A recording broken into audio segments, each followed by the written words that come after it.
Hello and welcome to another scene setting, living world of darkness. New York by night, Camarilla slash an arc venue.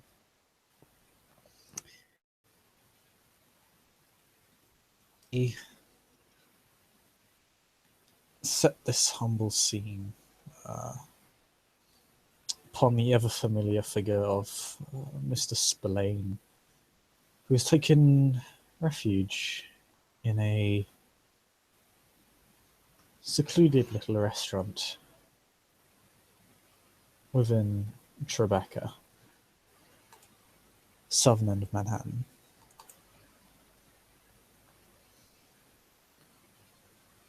He has reserved an area for a table for him and his elder Nosferatu by the name of Theodore to meet, to discuss a matter of importance, a piece of information that, if given, handed off to the appropriate figures, could upend Camarilla politics across the globe. Definitely in New York. And he currently sits there, sipping on some fine wine, mulling this. A familiar looking man, splendidly dressed, will enter and just have a quick look around. Just nods to the woman standing at the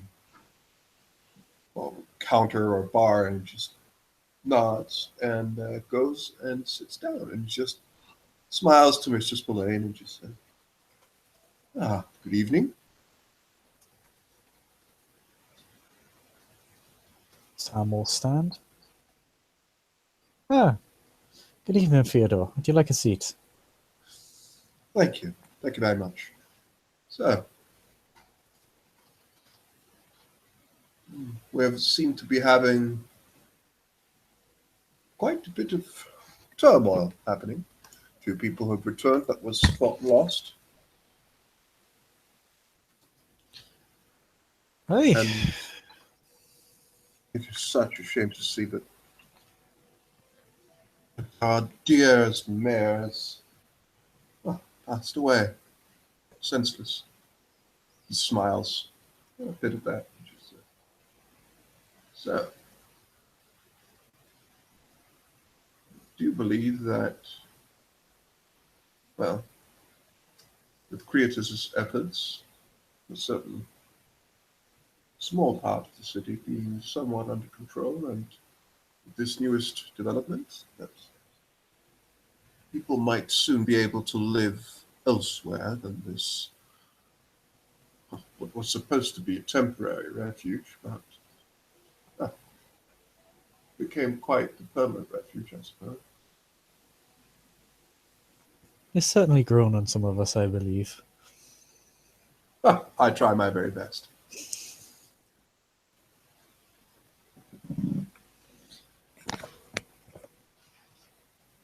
Was there something to this effect, this newest development, that you wanted to discuss?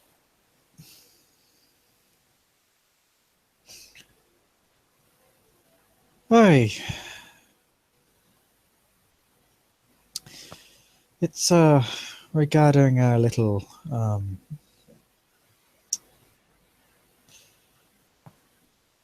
do you say,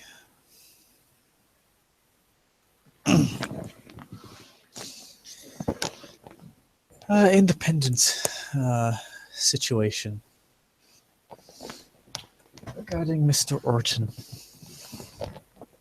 Ah, Mr. Orton. Still quite the little anomaly in this grand scheme of things.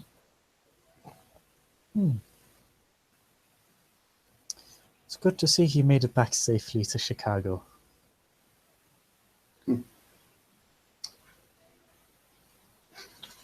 Although, oh sorry. No, you just said, well, I would not say that the odds were necessarily in his favor.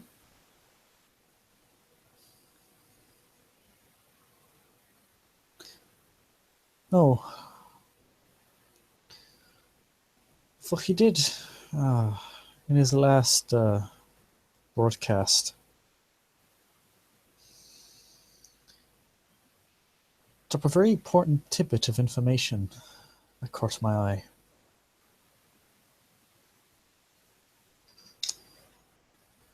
Oh? He claimed that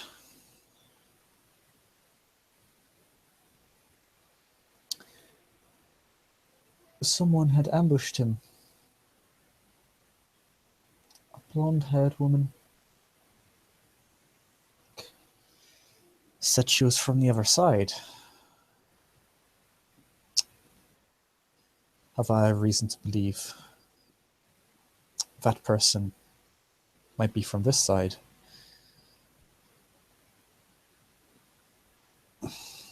And I might know who that person is. As you say the last thing, Theodore seems to perk up as you say the last sentence.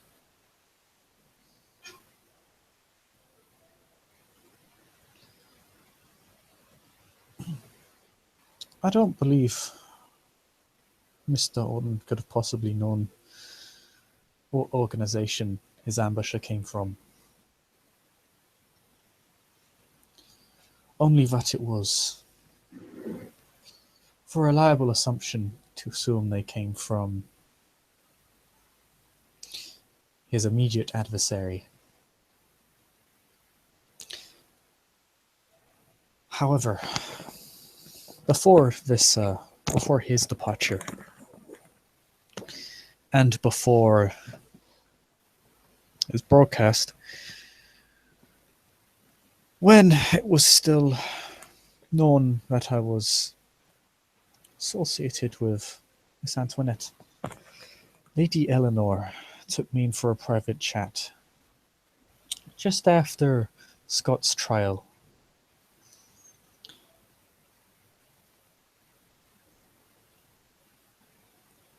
That her primary objective was not to find, or rather to cast judgment on Mr. Langwood. That was just a pretense, but rather that she was there to locate and remove Mr. Orton.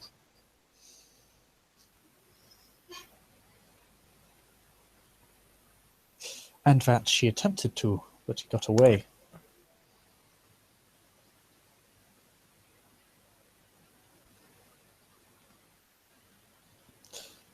I can't imagine what would happen if Mr. Orton were to be able to corroborate the image of his attacker.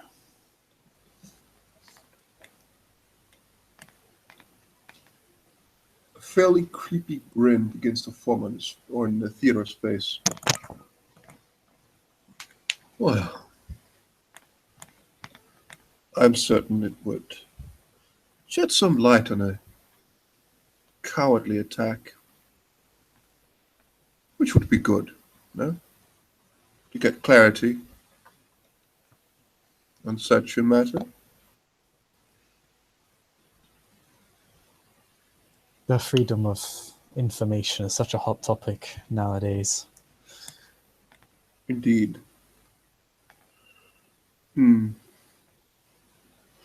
Would you be willing to facilitate such an identification of his attacker?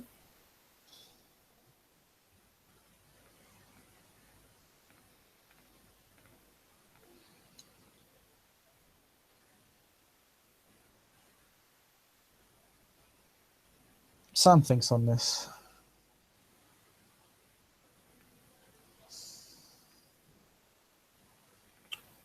Or should it be a rather more anonymous inkling you had in mind? Just a, well, not particularly identifiable inkling as to what happened, but just enough information for him to put the pieces together and make his own judgment.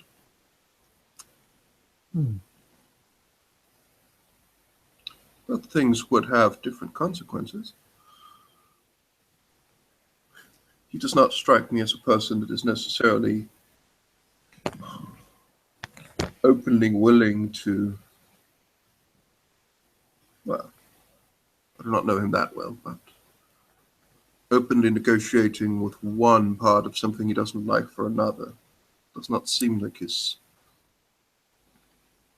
preference. However, No. if he was just enlightened, with no clear indication as to where it comes from, he might be a lot more, what shall we say, enticed to make certain actions. I believe he would, yes.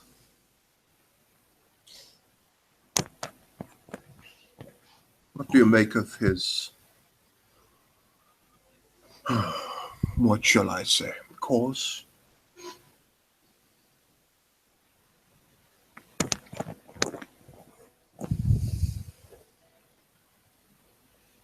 I believe it to be something of a personal crusade to him. He definitely has a lot of other individuals of his kind under his sway. He's quite a talented speaker in that regard. When we discovered more like him in the city, who had defected from our mutual enemy, they were immediately taken by him when he stepped forward.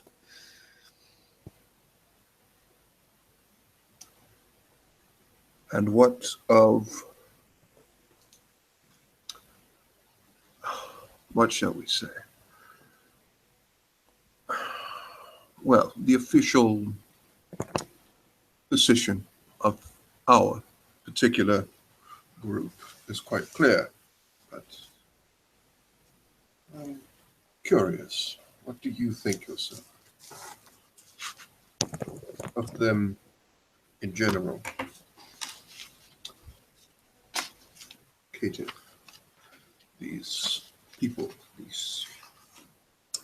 this, however we like it or not, part of our society. What do you make of them?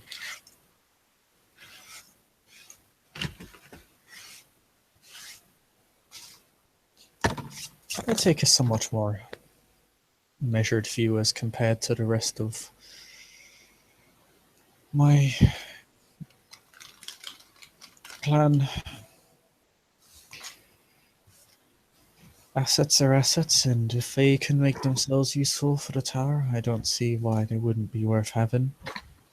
Although, I perhaps dispute the notion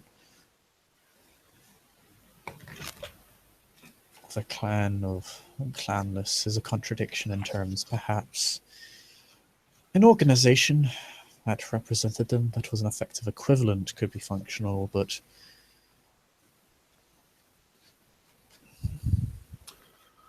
an actual clan seems like a poor choice that has only hurt them in the long run. If they had something that worked as an equivalent and for a bit longer term, they'd be making a better life for themselves. Well, the fact that they've been able to organize at all, I suppose, is something of note.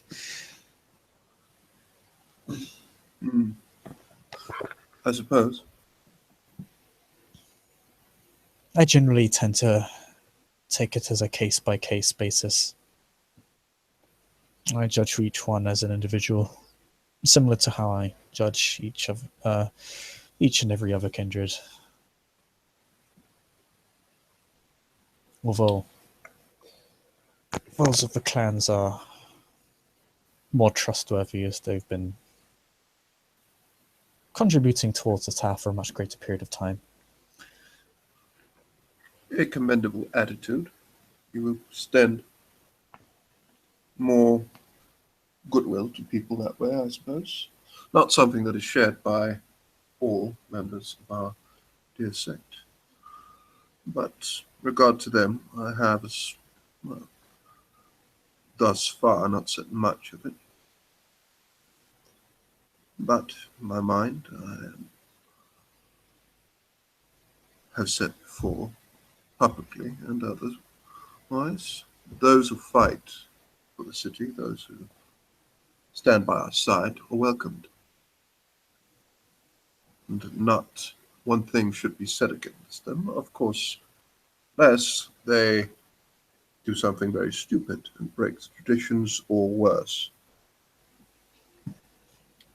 Again, as you said, a measure of character, a measure of the person.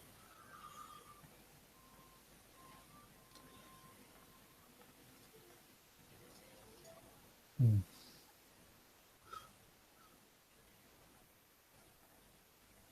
Do you want me to facilitate this information to travel to dear Mr. Owen?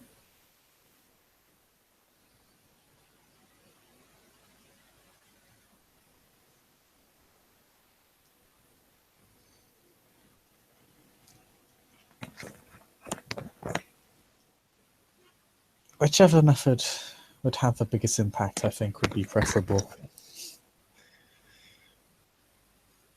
There's a light smile of you can see he's looking forward to the outcome of this of the implication of the information. Quite so. Oh,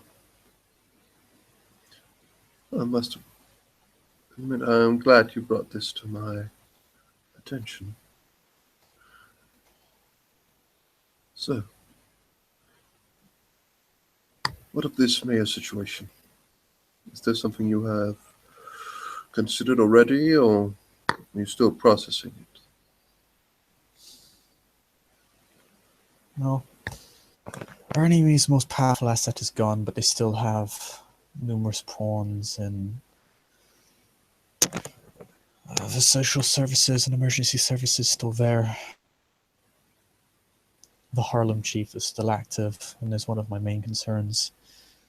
Once they're out of the way and once the leech is dealt with, well, once the Harlem chief is out of the way, I can begin moving on the leech more quickly.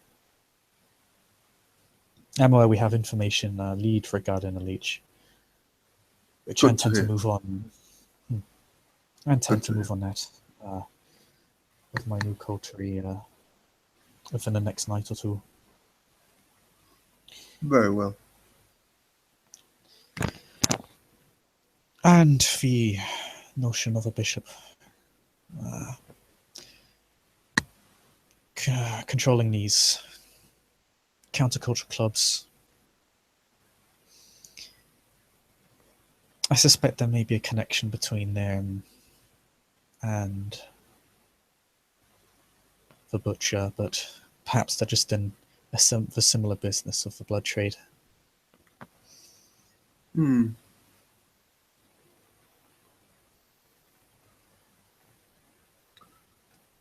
Well, one should always keep one's eyes open, but things seem to be going the right way.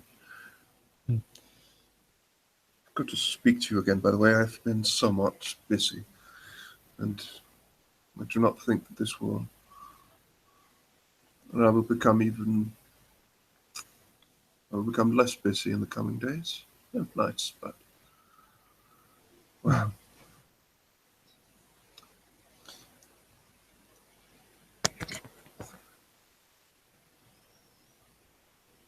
It's quite all right.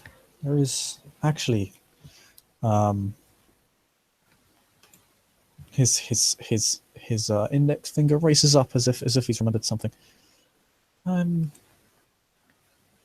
sure you're aware of this, but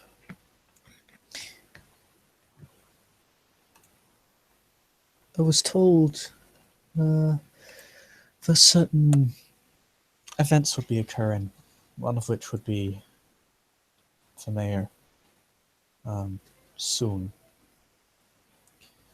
Got this information from an elder of mine, one of the perks of my anonymity, I guess. I passed that information along as I was warned to hold on to my assets in the mortal spheres, as it appears the bolt is about to get rocked once more. If I would appreciate it if this information was perhaps kept between us, as it was warned I should not spread this information beyond the purviews of my clan, but I figured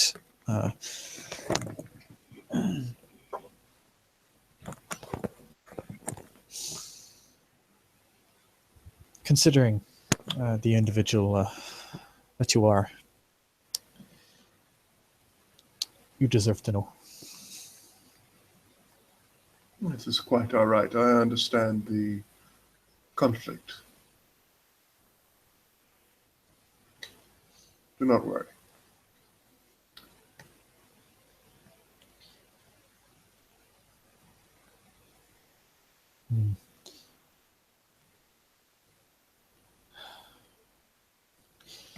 Other than that, the coterie got off to a bit of a rocky start. Kate Daniels, the bourgeois fledgling, now owes Lucius a boon, so... What did she do?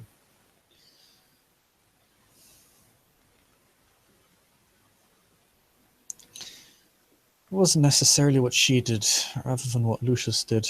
Lucius incited her to frenzy pretty aggressively. I was not there, but that was what the general consensus was. Ended up in a bit of a brawl. I believe Alec also frenzied. But for this frenzy and injury... Within the bunker? Within the bunker, yes.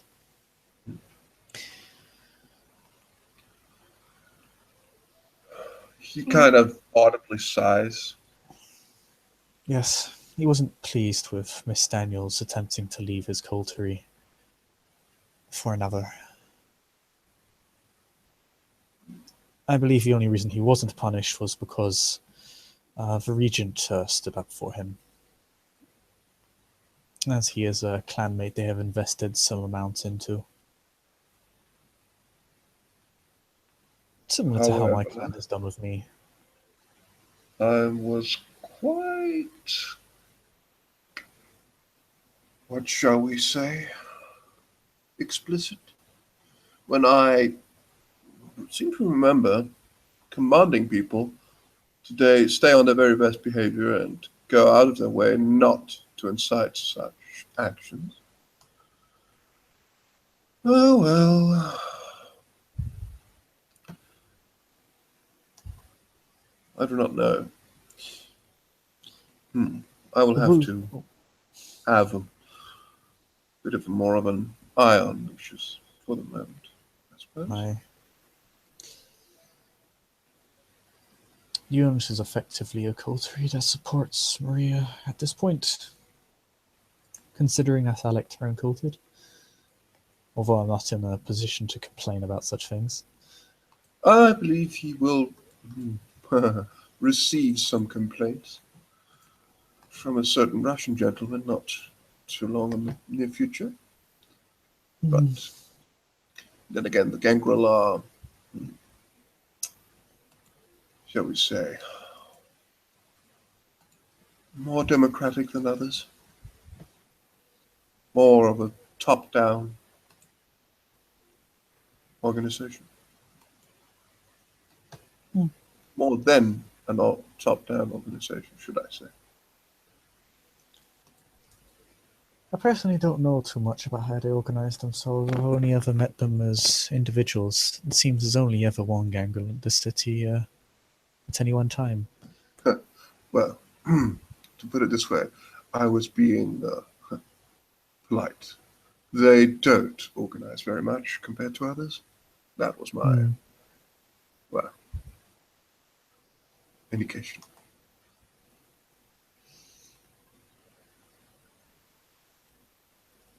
Individualists. Seemingly so.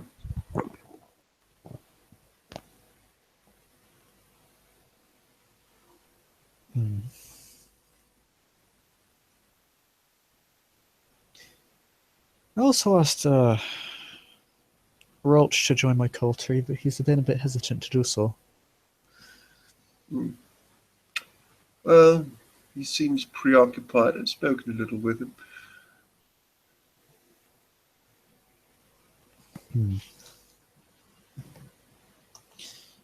I can, well,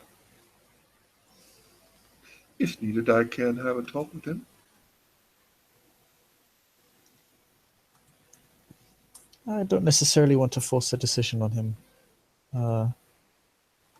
Fair enough. Quite yet.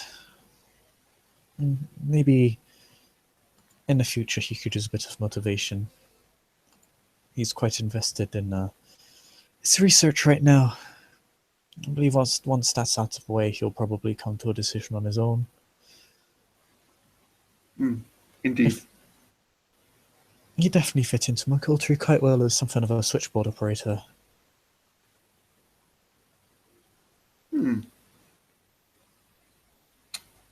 Well, I'll know that my clanmate, my brother, will be in good hands.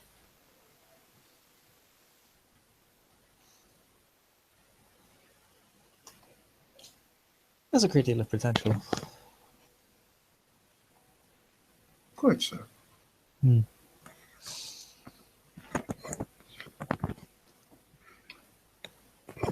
It was a pleasure to speak with you once again, Mr. Spillane. But he looks at his watch.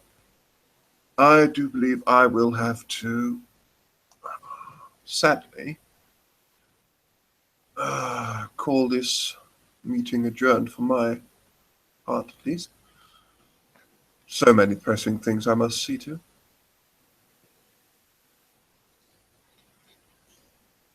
Ah, yes, completely understandable. Duty calls, as always. Indeed. Indeed. But please, and he will get up and he will just do a small bow to you and just, please, if there is anything, you can leave at the entrance to my private quarters. You can leave a note if you have something that you need to communicate. There is, I think you know it is, there is a rather a bit loose stone where you can slip it in between two rocks if it needs to be something that's not spotted by others.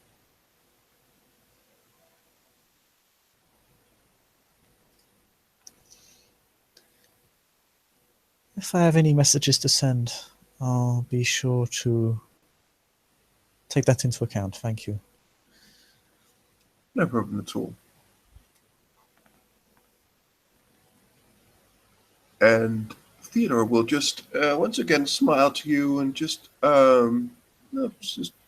you hear a bit of like slight hum as he begins to walk out, and again just nods to the woman behind the counter and just seems to be his normal jolly self as he walks out.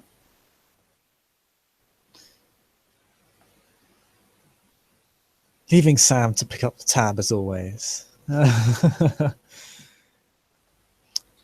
course. But with this, with Sam now alone, this rather sick-twisted, malicious grin, all alone, to stew over events to come, I think that is where we'll end our scene. Thank you, ST, for ST.